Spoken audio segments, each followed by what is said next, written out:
Howdy, hey, welcome. I'm making tacos, and so many people always ask me, how do you make them? And it's so simple, but every single time you're still asking me. So I decided, because I'm not gold rushing today, I got a little bit of a chest cold yesterday that I'm gonna pamper and take care of. So I'm going to show you guys how to actually make tacos, and hopefully that will end all the messages of asking me how to do it. So let's do this. With just letting you know that I always put minced onions in my beef, and then I buy the big container of taco seasoning, and I just put a bunch in there. And I let it sit on the meat for at least an hour or two in the fridge, covered. And of course you need corn tortillas. Now, if you take a corn tortilla and try to fill it with meat and then fold it, look what happens. Doesn't work. So how you do it is you take the corn tortilla, and it's important. Do you see the grain?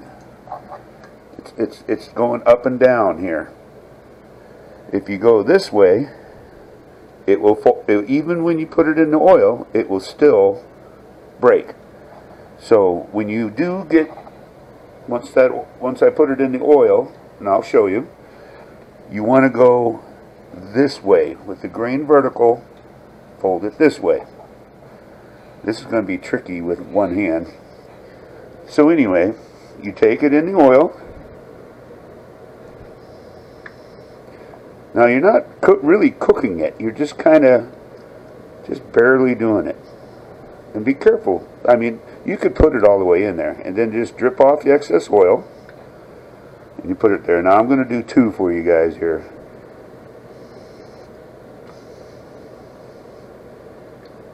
I just put it until you just see the bubbles. And that's it. Drip off the excess. Put it on here. Okay.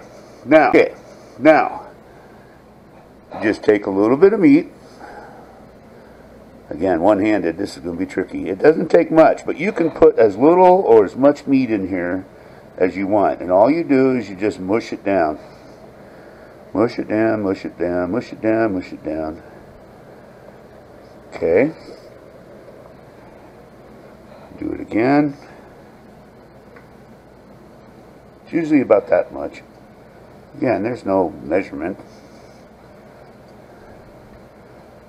But you don't want a big giant blob. You really want it flat. Okay, and then you just fold this up. Now here's where you got to be careful. You press here and mush that meat all the way. But don't break this seam.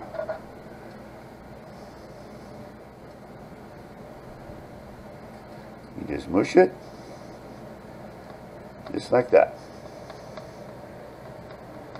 So you can actually pre-make these. So I got this ground beef on sale. I can make as many of these until that's gone. I put them in a vacuum seal bag.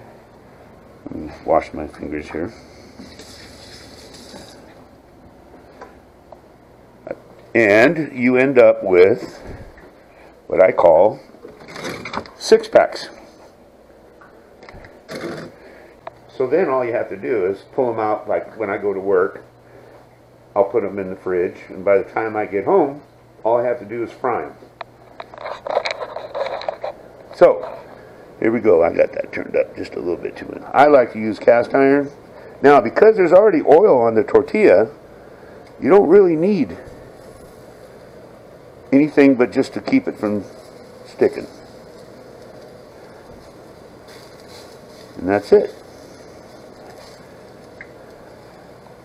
Now I'm going to keep this running, probably speed it up or whatever so it doesn't take forever.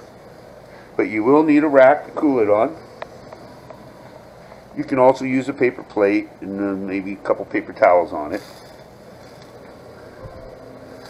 Now, a lot of people, here, let me grab this. A lot of people like to sit there and press it, you know. And the only reason why you're pressing it is to get the whole tortilla flat on the surface. That's it. Now, even if you flip it early, not a big deal. Sometimes I do it on purpose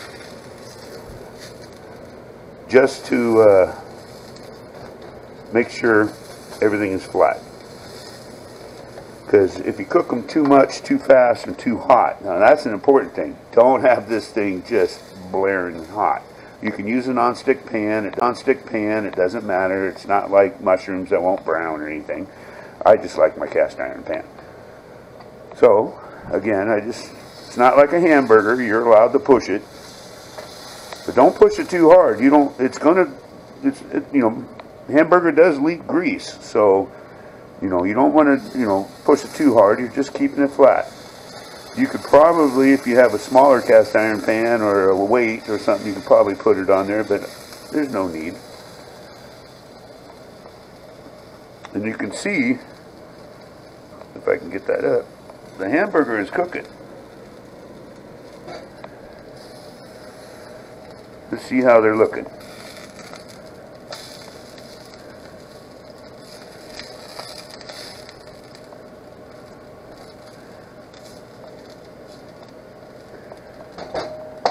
So the key is, you can make them as crispy or as soft as you want. Because right now, you can see the hamburger's done. Now we're just trying to crisp the tacos. You can actually cheat and take a little oil from this pan, put it in there.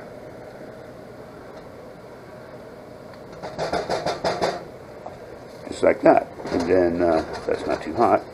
You can still swirl it around.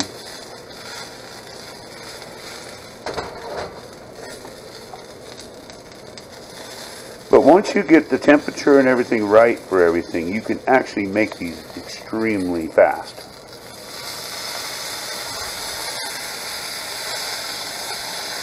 So when I come home from work, this is the only part I'm doing.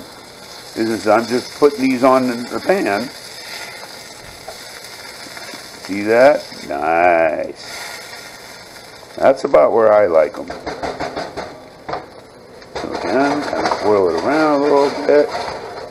Make sure. Normally I'm doing this with two hands, so this is a pain in the butt. But if you notice, if you put a bunch of oil in here, which you could do, this will turn into like tortilla chips and it will break. That's the key, is don't overcook this seam. Because if you go to open it, to put your filling in there, you basically are eating just a sandwich with 2 half shells.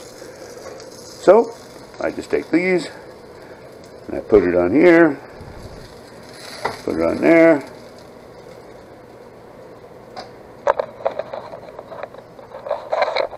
and you have tacos. Give it a try. Gold Rush 22.